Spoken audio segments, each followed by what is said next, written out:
voici l'application qu'on a créée dans la leçon précédente. Une application qui affiche la data frame avec une seule variable qui est une distribution normale de 1000 observations et l'histogramme de cette distribution. Remarquez, dans cette application, je n'ai aucune interactivité, je n'ai aucun dynamisme, c'est-à-dire je ne peux pas cliquer quelque part et voir des modifications. Or, ce qui est intéressant lorsque vous créez une application, c'est le fait qu'elle soit dynamique, que les utilisateurs de l'application puissent interagir avec l'application. Et c'est exactement ce que nous allons voir au travers de cette troisième leçon du premier module de la formation. Donc, sans plus tarder, allons dans le code pour créer une application avec une application où les utilisateurs peuvent interagir et modifier l'application pour avoir des rendus différents. Donc, je reviens dans le code, dans Visual Studio Code. Je vais stopper l'exécution de cette application en faisant CTRL-C dans le terminal. D'accord? Je peux faire CTRL-L pour tout effacer. Je reviens ici et je ferme l'onglet. Je vais créer un troisième fichier Python que je vais appeler app3.py. Il me crée un fichier Python. Et maintenant, je vais commencer par créer mon application. Ici, je vais utiliser l'application de la leçon précédente et faire quelques modifications. Première chose, je veux faire varier le nombre de pins au niveau de l'histogramme. Ok? Pour ce faire, c'est très simple. Il suffit de créer un objet input où l'utilisateur peut cliquer et changer le nombre de bins. Pour ce faire, je vais juste créer une variable que je nomme nbins égale. Dans Streamlit, vous avez beaucoup de possibilités. D'accord? Ici, on va utiliser stNumber input. Number input, ça veut dire que l'utilisateur peut rentrer des nombres réels. OK? Donc, number input. Donc, qu'est-ce qui vient en première position dans cette fonction? La première chose, c'est de spécifier le label. Donc, label, je vais dire à l'utilisateur, choisis un nombre de bins. D'accord? Et deuxième argument, je peux mettre un minimum.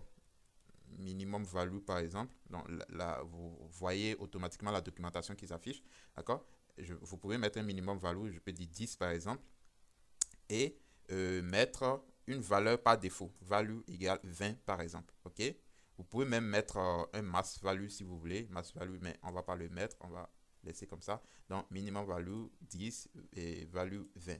D'accord? J'ai créé ma variable. Et maintenant, au niveau de l'histogramme, je sais que j'ai un argument beans. Donc, beans, ça sera égal à quoi? Ça sera égal à la valeur que l'utilisateur aura sélectionnée. Et cette valeur, en fait, est englobée dans la variable nbeans. Donc, je vais mettre, au lieu de mettre une valeur spécifique, je vais mettre tout simplement nbeans.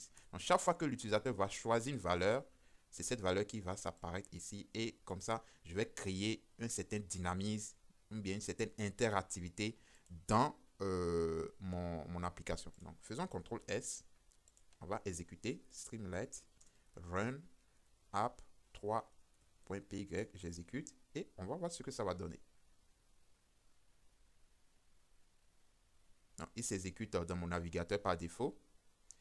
Choisis un nombre de bins. Très bien. La valeur par défaut est là, 20. Je peux cliquer sur moins. Tac. Vous voyez, l'histogramme varie et change de forme. D'accord? Je vois que je ne peux pas aller en dessous de 10 parce que dans le code, j'ai spécifié que le minimum, c'est 10. Vous voyez, le bouton moins a disparu ici. Je ne peux que faire plus. D'accord? Et donc, voilà, ça peut vous donner des idées déjà sur des applications que vous pouvez créer où l'utilisateur peut faire varier des choses, des nombres réels. Par exemple, si c'est un clustering, vous pouvez varier le nombre de clusters, par exemple, en utilisant la même méthodologie. D'accord? Donc, je peux rester là, je varie, et je vois ce que ça donne. Quand je varie, ça tourne. D'accord? Donc, comme je peux venir ici et mettre directement une valeur, écrire directement une valeur et je fais Enter.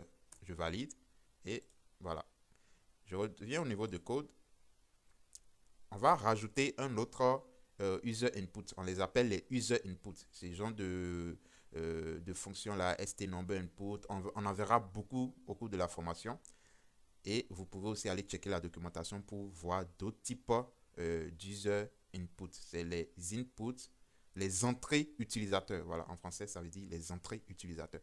On va faire une autre entrée utilisateur. Le titre. On peut mettre un titre. Donc, PLT title.